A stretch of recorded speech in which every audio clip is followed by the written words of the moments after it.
मेरे आदरणीय स्वास्थ्य मंत्री जी ने स्वयं दरभंगा की धरती पे कहा था कि आदरणीय प्रधानमंत्री जी के द्वारा शीघ्र हम इसका शिलान्यास करेंगे।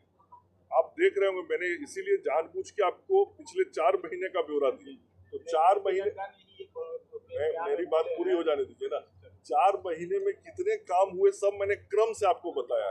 तो अब आगे का जो काम है वो अभी शीघ्र होगा। मैं यही आप भारत सरकार को, बिहार सरकार को जो जमीन देनी थी एम्स के निर्माण के लिए, हमने उस जमीन को भी हस्तांतरित करने का काम कर दिया।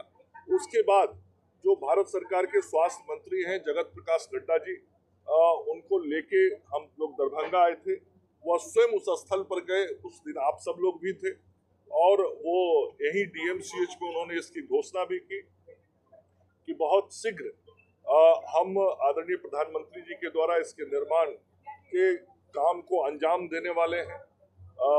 उस दिन ही उन्होंने जानकारी दी कि IIT दिल्ली के द्वारा जो निर्माण का कार्य होना है उसका पूरा रीडिजाइनिंग हो रहा है।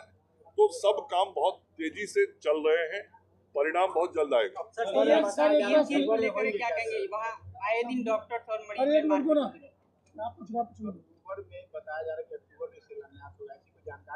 देखिए, मैं कह रहा हूँ कि सभी चीजें बहुत तेजी से आगे बढ़ रही हैं।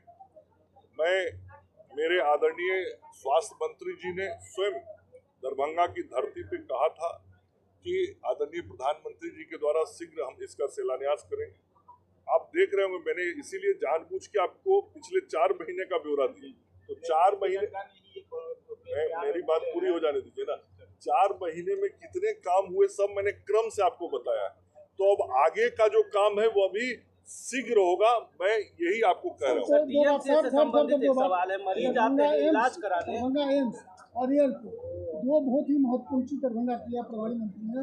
एयरपोर्ट का भी जो कार्य है वो भी शुरू होना है, और एम्स की बात करें, क्या शिलान्यास कब तक होने की उम्मीद है? दोनों महत्वपूर्ण कार्य है। दरभंगा हवाई अड्डा के लिए और भूमि के अधिग्रहण का विषय है, और उस संदर्भ में राज्य की सरकार काम कर रही है, और भारत की सरकार भी उसको शीघ्र आगे बढ़ाने के लिए तैयार है। और यही तो डबल इंजन की सरकार है जिसके कारण सब चीज तेजी से आगे बढ़ रहा है।